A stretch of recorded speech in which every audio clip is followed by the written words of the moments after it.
Good day, everyone, and welcome to the Altria Group 2023 fourth quarter and full year earnings conference call. Today's call is scheduled to last about 1 hour, including remarks by Altria's management and a question-and-answer session. In order to ask a question, please press star followed by the number 1 on your touch-tone phone at any time. Representatives of the investment community and media on the call will be able to ask questions following the conclusion of the prepared remarks. I would now like to turn the call over to Mac Livingston, Vice President of Investor Relations for Altria Client Services. Please go ahead, sir. Thanks, Jamie. Good morning, and thank you for joining us. This morning, Billy Gifford, Altria's CEO, and Sal Mancuso, our CFO, will discuss Altria's fourth quarter and full year business results. Earlier today, we issued a press release providing our results. The release, presentation, quarterly metrics, and our latest corporate responsibility reports are all available at altria.com. During our call today, unless otherwise stated, we're comparing results to the same period in 2022.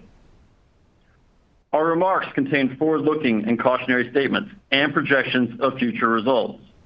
Please review the forward-looking and cautionary statements section at the end of today's earnings release for various factors that could cause actual results to differ materially from projections. Future dividend payments and share repurchases remain subject to the discretion of Altria's board. Altria reports its financial results in accordance with U.S. generally accepted accounting principles. Today's call will contain various operating results on both a reported and adjusted basis. Adjusted results exclude special items that affect comparisons with reported results. Descriptions of these non-GAAP financial measures and reconciliations are included in today's earnings release and on our website at altria.com. Finally, all references in today's remarks to tobacco consumers or consumers within a specific tobacco category or segment refer to existing adult tobacco consumers 21 years of age or older. With that, I'll turn the call over to Billy. Thanks, Mac. Good morning, and thank you for joining us. It was a pivotal year for Altria as we made significant progress in pursuit of our vision by enhancing our smoke-free product portfolio while our businesses performed well in a challenging environment. We grew adjusted diluted earnings per share by 2.3% and continued our long history of rewarding shareholders by delivering nearly $7.8 billion in dividends and share repurchases. Throughout 2023, we took several transformative steps that we believe position us for sustained success in the U.S. nicotine space, including completing our acquisition of NJOY and fully integrating it into our family of companies, making exciting progress on our promising smoke-free pipeline, including launching on! PLUS internationally in Sweden, one of the world's largest modern oral tobacco markets. Continuing preparations to bring heated tobacco products to market. This includes heated tobacco stick products through Horizon, our joint venture with JT, and our heated tobacco capsule product, SWIC, and advocating for a responsible and well-regulated e-vapor market, including stepped-up enforcement against illicit disposable products. Our vision continues to guide our actions, and we believe that our growing portfolio of smoke-free products positions us well to lead in the evolving nicotine space. My remarks this morning will focus on our view of the U.S. nicotine space and our progress in each of the smoke-free categories. I'll then hand it over to Sal, who will provide an update on consumer and industry dynamics and further detail on our business and financial results. Let's begin with the operating environment. We estimate that total industry equivalized nicotine volumes increased approximately 3% for the year and approximately 1% over the past 5 years on a compounded annual basis, driven by the growth of illicit flavored disposable e-vapor products. This new estimate marks a change from our previously provided estimates of low single-digit decline in total nicotine over the past several years. Our new estimate reflects a deeper, ongoing analysis of the impact of illicit products on the e-vapor category. We have previously acknowledged the challenges associated with reading illicit market activity that takes place in less traditional channels. And we believe we have deepened our understanding of market dynamics through improved data sources. Information gaps still remain. As a result, we're making some informed assumptions to better reflect the dynamics at play. For example, we account for differences in liquid volume across products, device attributes, and usage patterns by equivalizing e-vapor volume across different form factors.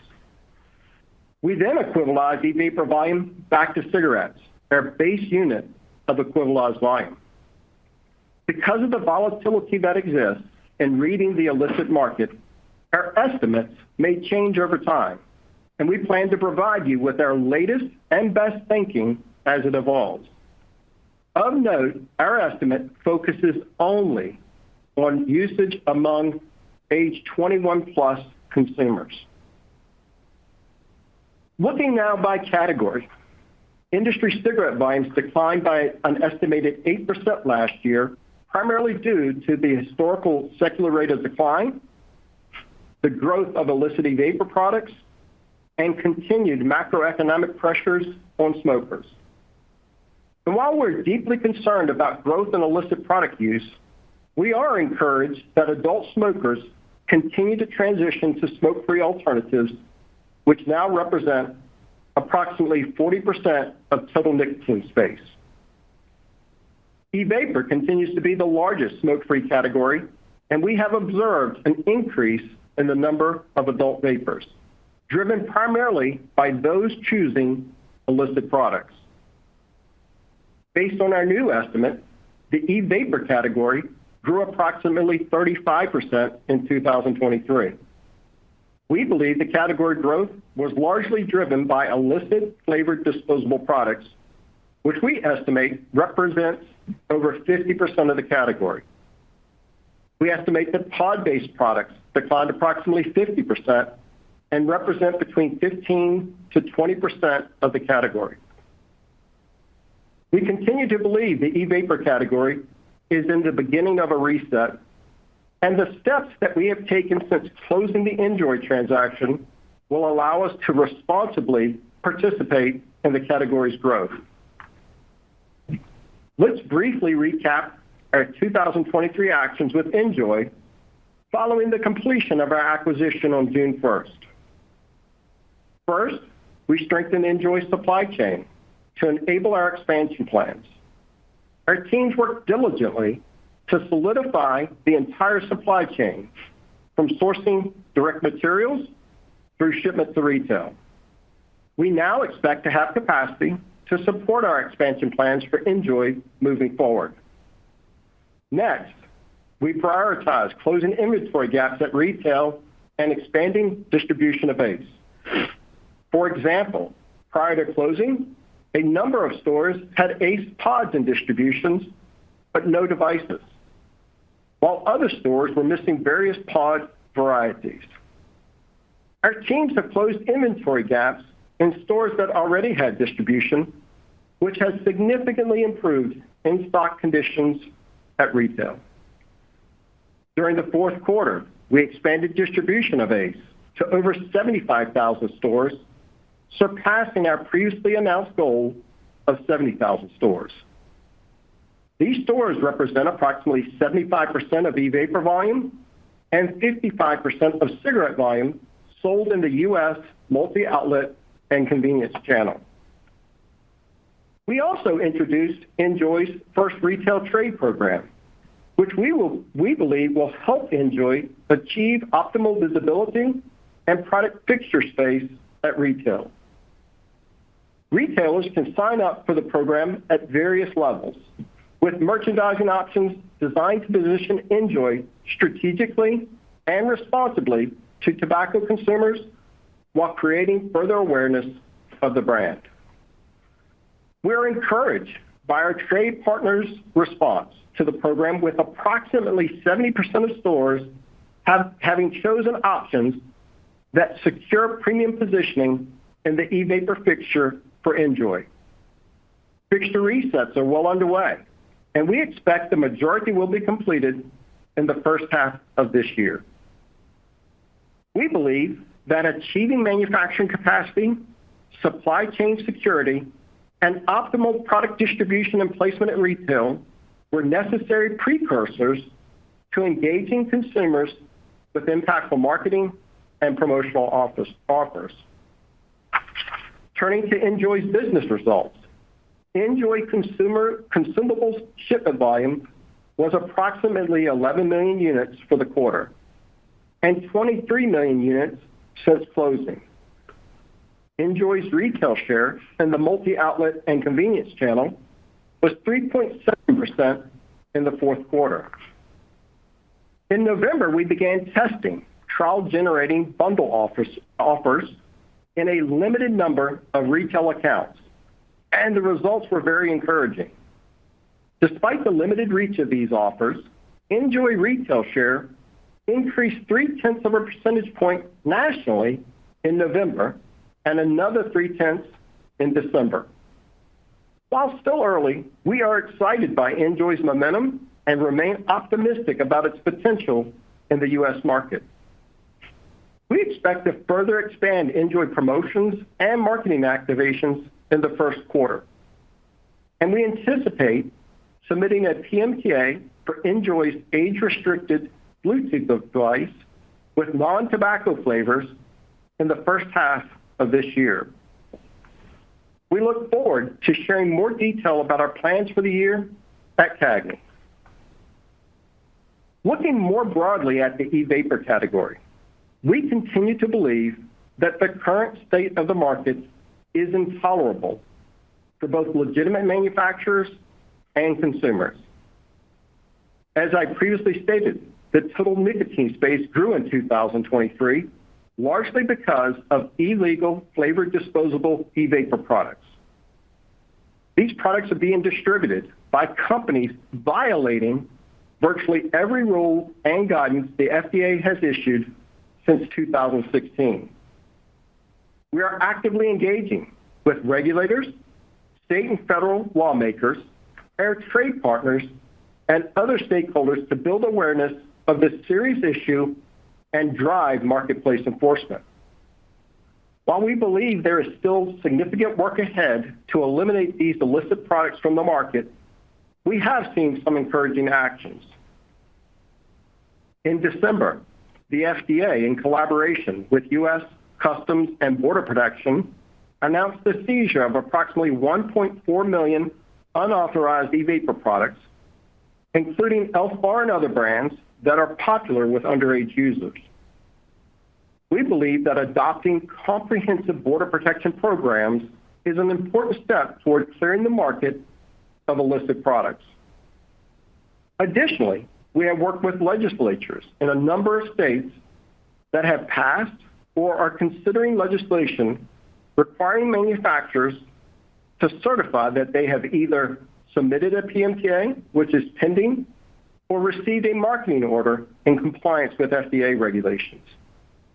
We also initiated litigation in the United States District Court in California relating to the sale of unlawful products. And although this litigation is facing some initial procedural challenges, we remain committed to explore and pursue all litigation opportunities against manufacturers, distributors, and online retailers related to sale of unlawful products. A strong course correction is needed to protect the tobacco harm reduction for the millions of adult smokers in the U.S. We've learned from past experiences that complex issues like this require the work of many stakeholders. For our part, we're working with regulators, legislatures, law enforcement, and others to address the illicit market. And while the FDA and other authorities are stepping up enforcement, more action is needed.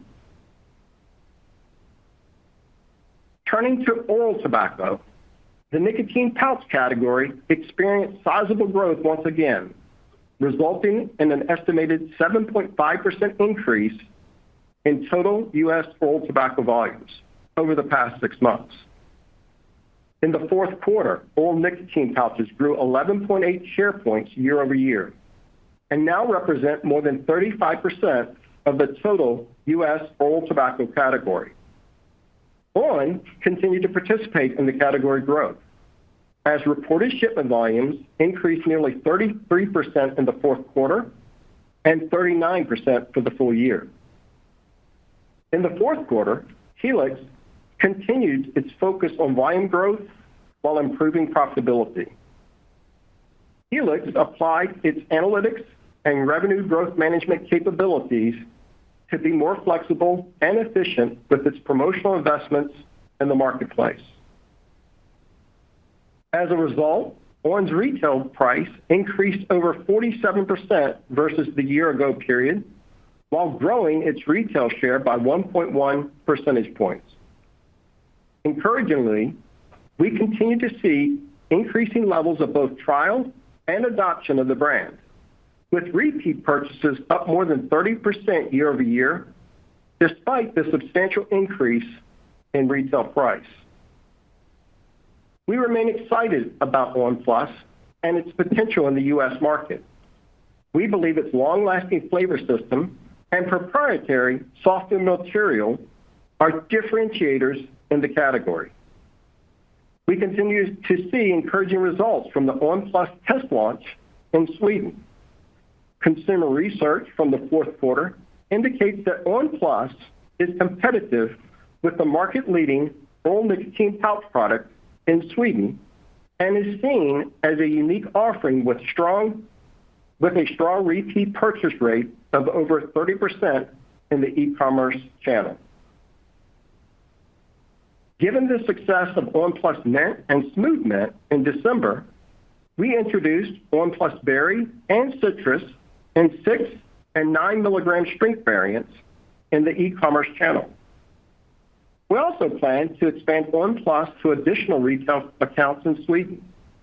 Our teams are on track to submit the PMTA for on! PLUS in the first half of this year, and upon FDA authorization, we expect it will contribute meaningfully to Helix's growth. In heated tobacco, we believe our compelling portfolio of products will appeal to the millions of adult smokers seeking innovative and inhalable alternatives to e-vapor products. We are continuing regulatory preparations to bring heated tobacco stick products to the U.S. market through Horizon, our joint venture with JT. We remain on track to file a PMTA for Plume in the first half of 2025. And we are making continued progress on our heated tobacco capsule product, SWIC. While we believe heated tobacco products can play an important role in achieving harm reduction, the category remains non-existent in the United States. We're encouraged by the progress we made in 2023, and we're committed to achieving long-term leadership in each of the smoke-free categories while delivering strong shareholder returns. Last March, we introduced our 2028 enterprise goals. We provided updates on our progress in this morning's press release, and we expect to provide progress updates annually moving forward. We look forward to discussing our exploration of non-nicotine and international nicotine markets at CAGNY later this month.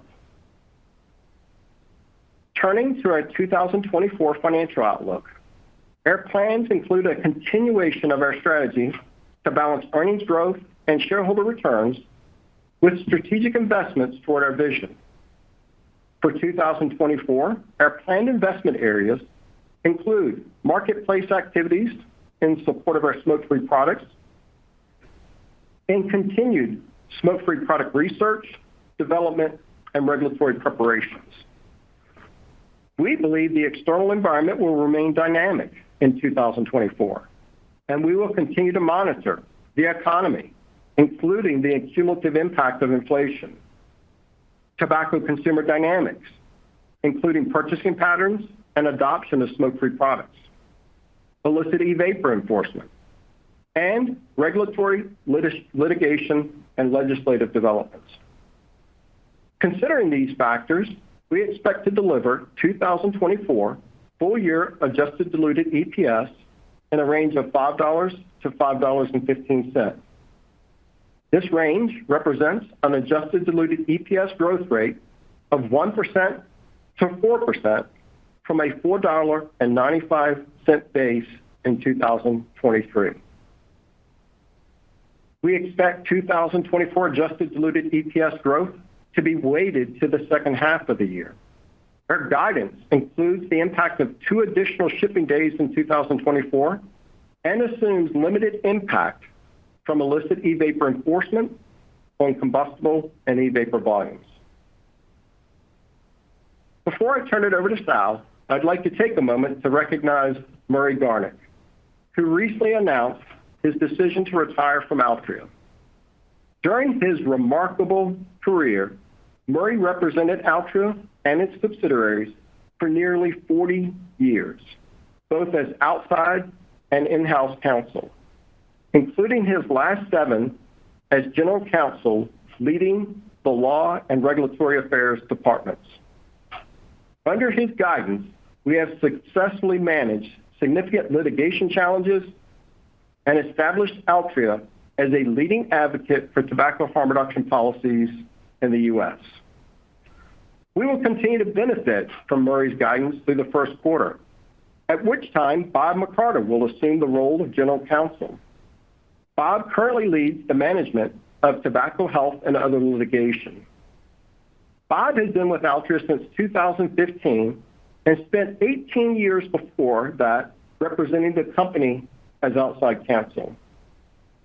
Please join me in thanking and congratulating Murray on an incredible career. And we look forward to introducing Bob to many of you at CAGNY and in the years to come. I'll now turn it over to Sal to provide more detail on the business environment and our results. Thanks, Billy. Let's begin with a review of the macroeconomic backdrop and its impact on U.S. tobacco consumers. We believe that discretionary income levels remained under pressure through the fourth quarter. While slightly lower gas prices in the fourth quarter were a modest tailwind, we believe the cumulative effects of inflation and higher consumer debt levels led to lower discretionary income for tobacco consumers. Late last year, we conducted research to understand how tobacco consumers were adjusting their purchasing behaviors to the current macroeconomic environment. Our research indicates smokers continued to feel economic pressure throughout 2023 and were more likely to search for deals when purchasing tobacco products in the fourth quarter. We will continue to monitor tobacco consumer behaviors and changes in marketplace conditions in 2024. Moving to our results, our tobacco businesses generated solid financial performance again this year in a challenging external environment. In the smokable product segment, adjusted operating companies' income declined by 1.3% in the fourth quarter and was essentially flat for the full year. Adjusted OCI results in the fourth quarter and full year were primarily driven by elevated industry volume declines and higher promotional investments. Adjusted OCI margins expanded by 0.6 and 0.9 in the fourth quarter and full year, respectively. Net pricing remained robust, and net price realization for the segment was 5.5% for the fourth quarter and 8.8% for the full year. Marlboro displayed resiliency during a period of continued uncertainty for consumers. In the fourth quarter, Marlboro's retail share was 42.2%, unchanged versus the year-ago period, and down just 0.1 sequentially. Marlboro also grew its share within the highly profitable premium segment to 59.2%, an increase of 0.8 versus a year ago and 0.3 sequentially.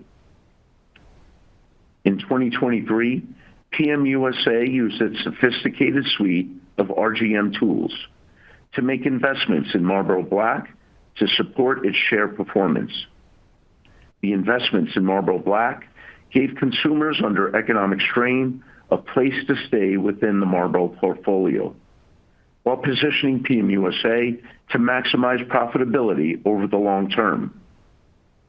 Historically, we have seen similar investments improve brand loyalty during times of economic uncertainty, which has contributed to Marlboro's long-standing leadership in the category. We continue to believe that Marlboro remains the aspirational brand in the cigarette category, and we are encouraged by its performance in 2023. Total discount segment share was 28.6% in the fourth quarter, up 0.4 sequentially and 0.9 versus a year ago. We believe that results were driven in part by seasonal trends in the discount segment and the macroeconomic factors that I just discussed. Turning to volumes, smokeable products segment reported domestic cigarette volumes declined by 7.6% in the fourth quarter and 9.9% for the full year. When adjusted for trade inventory movements, domestic cigarette volumes for the fourth quarter and full year declined by an estimated 9% and 10% respectively. At the industry level, when adjusted for trade inventory movements and other factors, we estimate that domestic cigarette volumes declined by 8% in the fourth quarter and for the full year. In cigars, reported shipment volume decreased 1.4% for the fourth quarter and increased 2.8% for the full year, while Black & Mild continued to maintain its leadership in the profitable machine-made tip cigar segment. The oral tobacco products segment reported strong fourth quarter results. Adjusted OCI and OCI margins increased, and on continued to grow its retail share of the oral tobacco category year over year. For the fourth quarter, adjusted OCI grew 10.3%, and the segment expanded adjusted OCI margins to 63.1%, an increase of nearly 2 percentage points versus the prior year. This performance was supported by robust net price realization, due in part to lower promotional investment behind on. For the full year, the segment grew adjusted OCI by 5.5%, with adjusted OCI margins of 67.4%, up more than 1 percentage point. Total segment reported shipment volume decreased by 2% and 2.2% for the fourth quarter and full year, respectively. The segment's volume decline was primarily driven by declines in MST volume, partially offset by the growth of on. When adjusted for trade inventory movements and calendar differences, segment volumes declined by an estimated 2.5% for the fourth quarter and full year. Oral tobacco products segment retail share declined by 5.8 percentage points in the fourth quarter, as declines in our MST brands were partially offset by the year-over-year growth of on. Turning to our investment in ABI, we recorded $628 million of adjusted equity earnings for the full year, up 10% versus 2022. We continue to view our stake in ABI as a financial investment, and our goal remains to maximize the long-term value of the investment for our shareholders. In our all other operating category, we recorded $74 million in adjusted losses for the year. and we continue to return significant cash to shareholders while maintaining a strong balance sheet. Last year, we paid approximately $6.8 billion in dividends and raised our dividend by 4.3% in August, in line with our new progressive dividend growth goal. This marked our 58th increase in the last 54 years and repurchased 22.7 million shares, which completed our previously authorized $1 billion program. Our balance sheet remains strong. As of the end of the fourth quarter, our debt-to-EBITDA ratio was 2.2 times, in line with our new capital structure goal of approximately 2 times.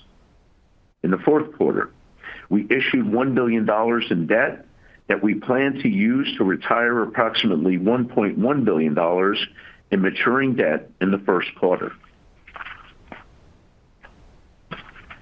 Earlier this week, our board authorized a new $1 billion share repurchase program, which we expect to complete by the end of 2024. With that, we'll wrap up, and Billy and I will be happy to take your questions.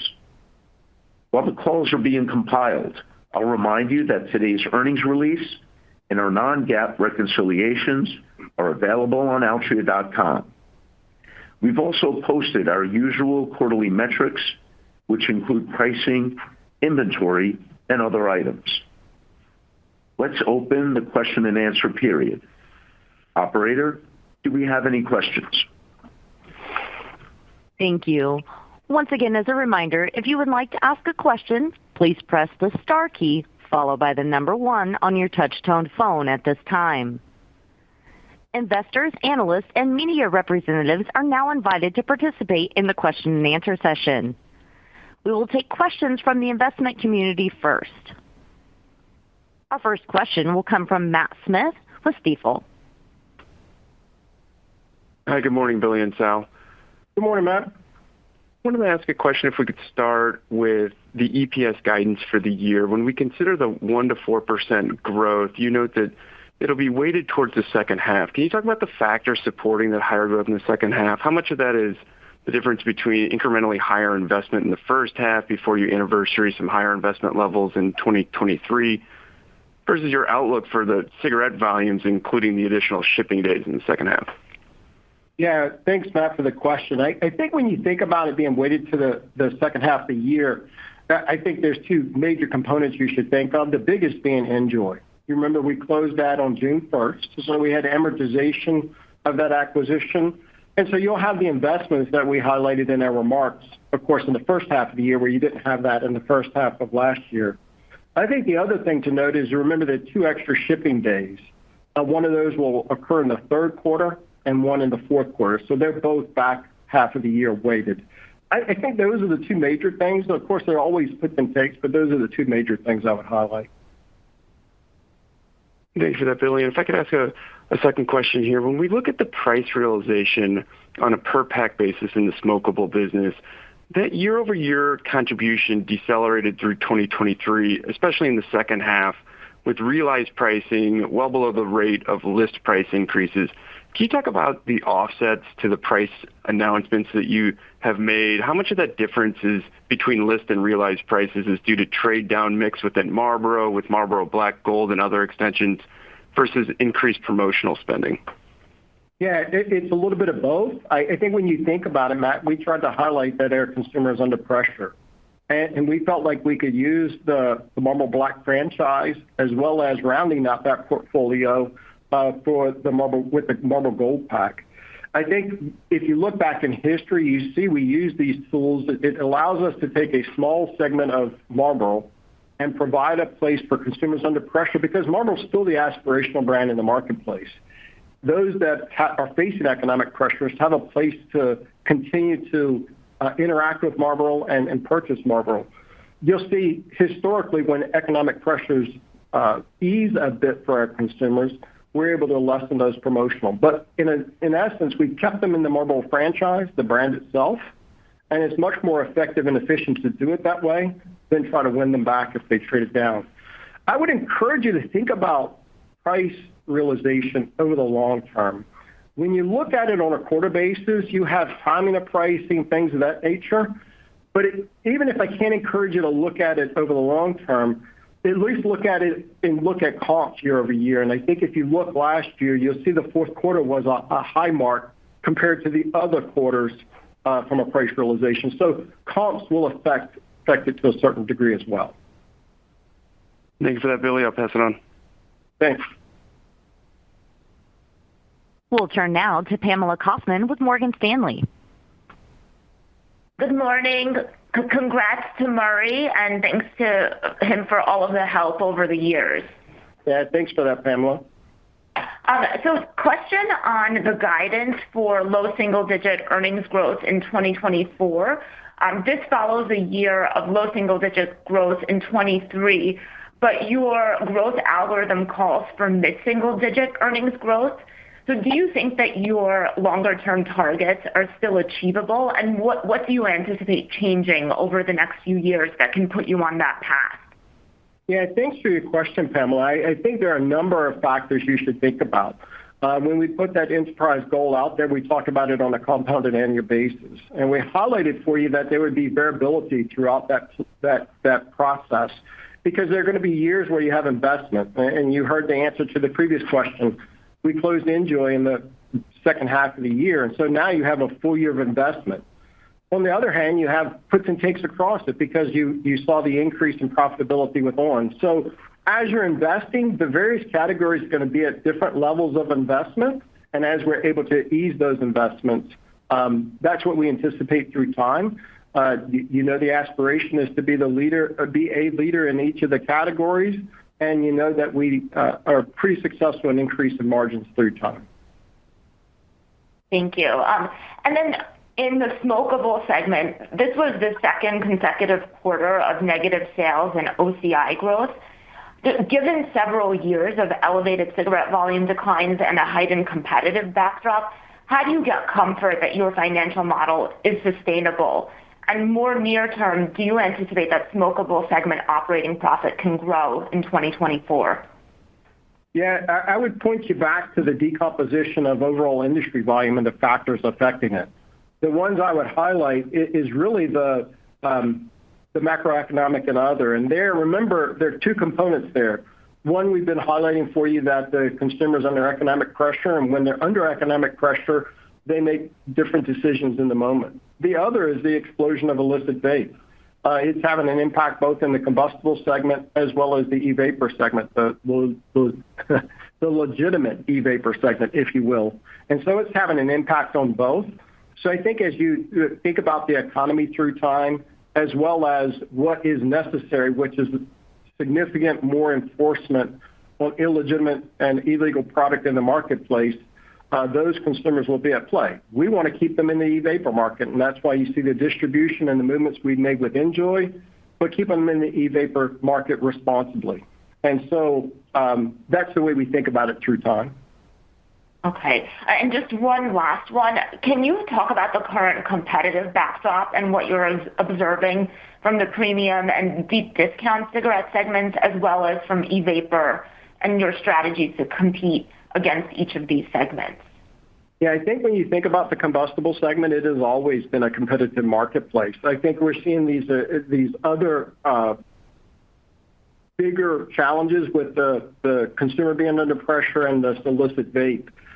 From an illicit vape standpoint, the consumers are moving. What's encouraging is it's a proof of harm reduction. If we had harm-reduced products in the marketplace, consumers would move. But they have to be reviewed and authorized by the FDA for the consumer to be able to count on that. So I think when you think about through time the competitive, I would point to Marlboro continues to grow its share in the premium segment. And its overall share has been really steady if you go pre-pandemic to post-pandemic. But it continues to be a competitive marketplace. I think when you think about e-vapor, we've certainly seen competitors step up their promotional spend as we have expanded distribution of Enjoy. We've shared with you, if you will, the consumer research that we did prior to the acquisition. We feel good about the proposition we have with Enjoy and the early consumer feedback we have on the product in the marketplace. So we look forward to being able to continue to engage with the consumer as we move through 2024. Thank you. I'll pass it on. We'll hear next from Bonnie Herzog with Goldman Sachs. All right, thank you. Good morning, everyone. And Murray, definitely all the best in your retirement. I'm sure he'll appreciate that, Bonnie. Thanks. Yep. I had a quick follow-up question on your smokeable segment. I guess, Billy and Sal, could you guys give us a sense of what's factored into your EPS growth guidance this year? I guess I'm thinking about it on the low end of your guidance range. Does the low end assume essentially no dollar profit growth for smokeable? Just trying to understand, maybe how much flexibility you have to kind of hit some of these ranges. Yeah, I appreciate your question, Bonnie. You recall we don't really offer guidance down to the level because we're balancing that. That's why we put forward the enterprise goals. Remember, one is the overall margin for the portfolio of products because, as I mentioned earlier, each of those categories is going to be in different points of investment. What we strive for in the combustible segment is to maximize profitability over the long term. And we're going to make appropriate investments in Marlboro and investments in the growth categories. And so we try to lay for you, if you will, the groundwork of how we're going to manage the business through time. Okay. And then I did want to ask about, your smoke-free vision, just hoping for maybe a little more details on the vision and, where you expect to be by the end of the year in terms of, progress. You touched on, Enjoy, and then maybe a little bit more color and update on your JV with, JTI, et cetera. And then I'm also trying to understand how to think about required investments this year versus last year. Can you give us a sense if, spending behind your vision will accelerate in 24? And if so, are your core smokable and I guess oral tobacco businesses strong enough to support this stepped up spending and your ability ultimately to generate EPS growth? I think that's one of the key questions here. Thank you. Yeah, there was a lot in that question, Bonnie, so I'll try to unpack it, but follow up if I missed a piece. So I'll start in the reverse order. Yeah, we feel like our core businesses are very strong. When you look at the strength of Marlboro in the marketplace, you look at the aspiration of Copenhagen and MST, and you look at the performance of those businesses through time, you see that they're very strong and continue to be strong. As far as investments, I'll speak to you, ask about Plume. We shared in our remarks, we're continuing to work on the application there. We expect to file that in the first half of 2025. It's just the application process and compiling it and the studies that are involved with that. But we feel good about what we've seen with interactions with the consumer to this point. As far as Enjoy, certainly you can expect more investment in 2024 than you did in 2023. Some of that's just the nature of we didn't close it until June 1st. But now we're in 75,000 stores, and so we're really looking forward to having that in the stores where consumers are shopping, having it displayed much more prominently than it ever has been. We secured, as I mentioned, the great spot on the fixture, but having that in the consideration set, and we feel like once we get that in consumers' hands, consumer research would tell us that they will convert through time to the product because they enjoy it. Okay, thank you. I'll pass it on. As a reminder for our investors, analysts, and media representatives, if you would like to ask a question, please press star 1 on your touch-tone telephone. We'll go now to Callum Elliott with Bernstein. Thanks very much for the question. Another one on price mix, but maybe from a slightly longer-term perspective. We've obviously seen a divergence, I think I would describe it this year, between your pricing strategy and some of your big peers. And it seems like the peers are signaling that they're set to continue on their path. So I guess this is for Billy. My question is, do you see a strategic imperative to react to some of that more competitive pricing? And maybe is that what we're seeing in the big step down in sequential price mix this quarter? Or are you content over the longer term to continue this divergence? Yeah, I appreciate your question. I think if you recall, as we progressed through 2023, we highlighted for you pockets of the U.S. where we felt like we needed to make some investments. Some in the menthol segment, we saw some competitors getting a bit aggressive in the menthol space, and we made those investments. And some was related directly to the discount category and some of the aggressiveness there. I think overall, when you look at Marlboro and its steadiness in share and its growth in the premium segment, you can see with the RGM capabilities and the data analytics that we have, we're able to be very efficient and effective with spending in the marketplace, trying to get, if you will, to the individual consumer so that we can deal with the individual consumer that is facing those either competitive decisions with the aggressiveness that they take or with just their economic situation. And I think you see that we've actually been able to implement that very well, again, with the steadiness of Marlboro and the investments that we've made. Hi, Callum. This is Sal. I touched on this in our opening remarks. The utilization of the breadth of Marlboro's brand family and utilizing SKUs to interact with consumers who are under economic pressure has occurred in the past. It's happened with Special Blend, as an example, during difficult economic times. So you called it a divergence, but I would say this is something that we've done in the past, and we've been able, as the economy improves, to margin up those SKUs, but also see consumers return to mainline Marlboro. I guess I'm just slightly surprised because I think your table in the quarterly metrics disclosures suggests that the macroeconomic pressure has actually lessened this quarter, whereas obviously the price mix suggests that trade down has accelerated in a very meaningful way. Yeah, I think you have to think about it as headwinds, tailwinds. Certainly, gas prices have declined, so you can think of gas prices being a bit of a tailwind. You also have to think about the debt load and the cumulative impact of inflation on the total basket that our consumer purchases. It's that cumulative impact that's affected discretionary income. And then I mentioned debt load just because from a debt load standpoint, the increase in interest rate also affects their discretionary income. So I think overall, if you think about their discretionary income, it's down. Okay, thank you. And I have this sort of very, very different follow-up. The question is, can you talk about some of the recent regulatory changes in Louisiana, where I think they've been taking it upon themselves to clamp down on the illegal sales that you spoke about, Billy, of the disposable vaping products, given the inaction that we've seen from the FDA. I think some of those changes took place in November, so we should have a couple of months' worth of data now. What impact have you seen in Louisiana, and do you expect that other states might follow that path that Louisiana have taken? Yeah, that is a lot based on efforts by ourselves and working with the legislatures in the state. And what you're referring to is Louisiana requires manufacturers to certify the individuals within the company to certify that they either have followed FDA guidance and they have a legitimate application on file and it's pending, or that they have actually received authorization. It is early right now, Callum, in Louisiana. I would say the early signs are encouraging that we are seeing illicit vape being removed from the marketplace. I hope that trend continues. And there have been a number of states that have passed similar legislation, as well as a number of states that are considering it. But it's a bit early, but yeah, the early signs are encouraging. Okay, thank you. I'll pass it on. Thank you. We'll go next to Pallav Mittal with Barclays. Sure, thank you.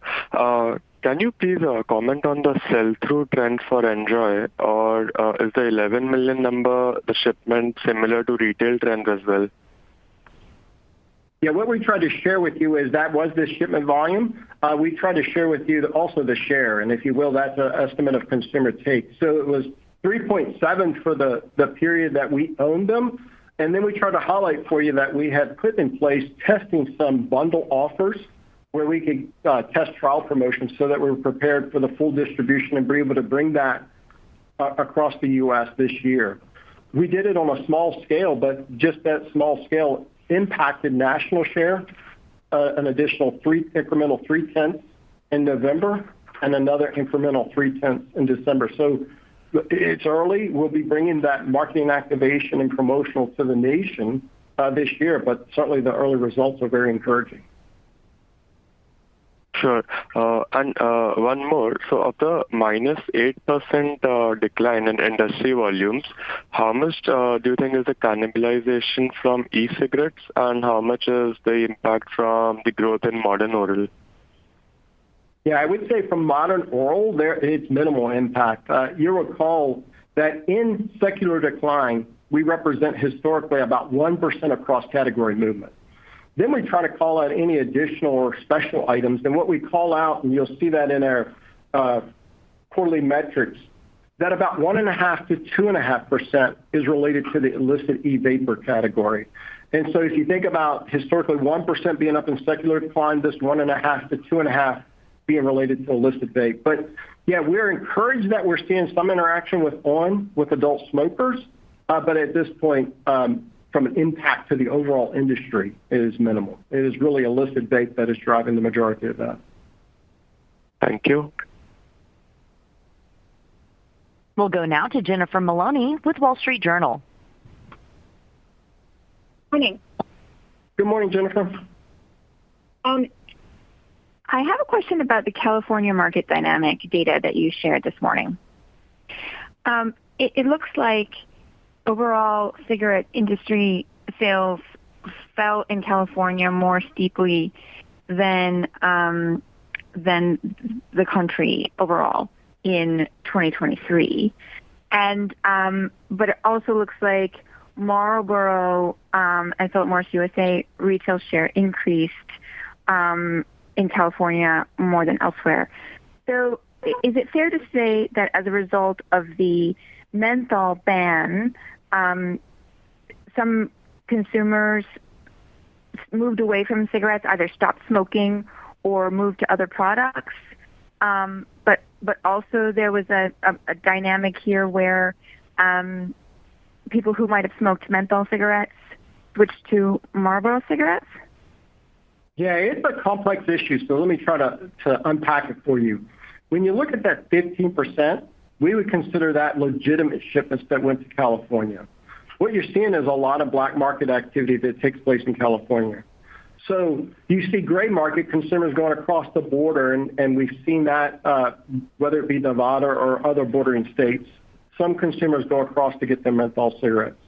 We're seeing a lot of black market interrupt from Mexico into the state of California. That would not be included in the 15%. So that is black market or illegal product that has made its way into California for the consumer to buy. Again, that wouldn't be in the 15%. We do believe some consumers have moved. Certainly there's a huge market of illicit vape in California that continues even though the flavor ban is in place. To answer your question on the adult cigarette consumer, what you see with the benefit of Marlboro is, I think if you look at various studies, when there's a menthol ban, the consumer really doesn't leave the nicotine space. And a lot of them don't even leave cigarettes. They look to non-menthol cigarettes as an alternative. And with our over-indexing in non-menthol, it makes sense that they would move to Marlboro. One of the other things I would highlight in moving to non-menthol, we've seen an influx of what we call menthol cards into the state of California. So again, they're illegal, but it allows the consumer to buy a non-menthol pack of cigarettes, insert the card, and then, if you will, self-mentholate their cigarettes. So I think it points again to when you pass a law without an eye towards how you're going to enforce the law, you see a significant amount of illicit activity that takes place related to that. What I don't see here is PMUSA total shipments in California. I see that there's a retail share increase, but did your sales in California decrease in 2023 more than the national average? They did. They're commensurate with overall industry. Okay. So based on your observations of the market dynamics in California, what would you expect to see if a national ban, menthol cigarette ban, were implemented in terms of market dynamics and the impact on your sales? It's hard to answer on the hypothetical, Jennifer, and I apologize for it. Without seeing the actual proposed rule and what's going to take place, it's tough to say what their enforcement activities will be. I think if you look at our comments related to the menthol ban, you'll see that we felt like the FDA needed to take into consideration all of the unintended consequences, and that you're seeing them take place in California. Black market activity, illicit product getting into the marketplace, methylated cards. So there are a lot of unintended consequences. So it'd be tough to tell, if you will, what the overall, how the consumer will be at play in that, depending on what's available to them. But in California, your sales went down, although you did see some share gain as menthol smokers switched over to Marlboro. That is correct.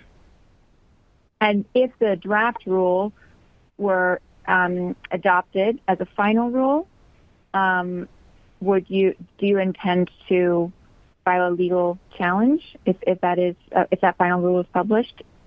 I think it's too early to tell. We would certainly anticipate that there would be legal challenges, but it's too early to tell whether we would be involved. We would like to be able to understand the rule as it's published finally, and then make that decision, and we'll share it with you when we have anything to share. One last question on modern oral nicotine products. Are they a risk to young people? And what flavors and marketing approaches do you think are appropriate for that category?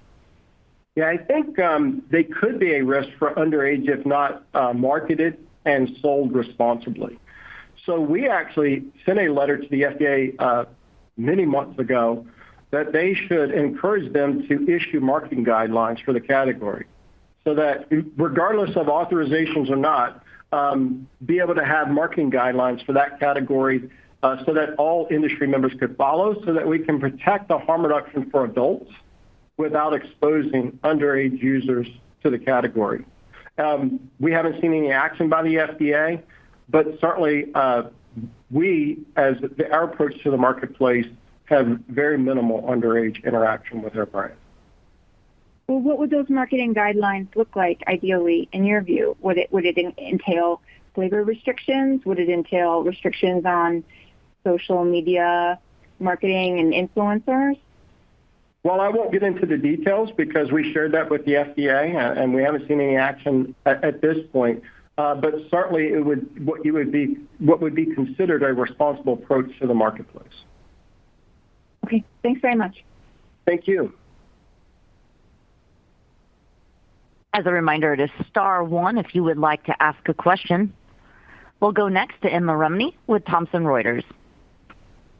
Hi guys, thanks a lot for taking my question. My first one is around the successful challenges to the FDA's marketing denial orders for some vapes, which have started to put some pressure on the agency and also increase the likelihood of a case going to the Supreme Court. I wondered whether Altria would want to participate in any Supreme Court case, and if so, how it's preparing for that possibility. Yeah, I think you certainly highlight that the circuit courts have taken different positions on the approach by the FDA in the e-vapor market.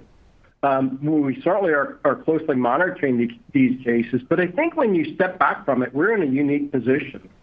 We're the only pod-based product that has received authorization from the FDA. So if you think about other major competitors in the pod segment, they have not received authorization.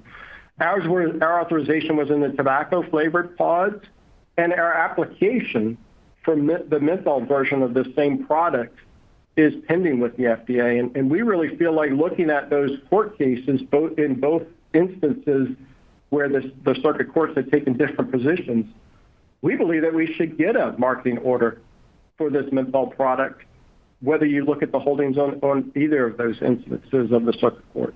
So we'll monitor those, but we're in a unique position. Okay, thank you. And just to follow up to an earlier question around the sustainability of the financial model for the smokeable segment in particular.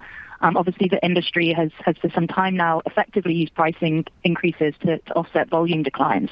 But the last couple of quarters, it seems that's been a bit more difficult given the down trading and the promotional environment that you flagged. So I'm wondering whether the ability to offset declines with pricing in the smokeable segment is kind of disappearing, or you feel that will return when the economic environment improves and promotions sort of ease a little bit. Yeah, I'll be careful not to talk about future pricing, but I'll describe how we think about pricing. It's certainly an important part of the algorithm. I think you've seen us take pricing. I know people are focused on fourth quarter price realization. I tried to express that if you're going to look at it on a short-term basis, at least look at comps versus prior year. We look at price realization over the long term. And when we think about the strategy in combustibles, it really is to maximize profitability over the long term while balancing appropriate investments in Marlboro with the areas that are growing. And when you look at that and look through history and see the price realization, you see the data analytics and the revenue growth management capabilities kicking in. Marlboro has been steady, is growing its share of premium, and we continue to compete what we feel like very effectively and efficiently, fulfilling what our strategy is for the category through time. Okay, so you're kind of confident that the smokable segment can return to revenue growth in the future? I think when you look at it, it will continue to execute against our strategy, which is to maximize profitability over the long term. All right, thanks very much. Thank you. And there appears to be no further questions at this time. I'd like to turn the call back over to Mac Livingston for any closing remarks. Thanks, everyone, for joining us today. Please feel free to contact the investor relations team if you have any further questions. Have a great day. Thanks. This concludes today's call. Thank you for your participation.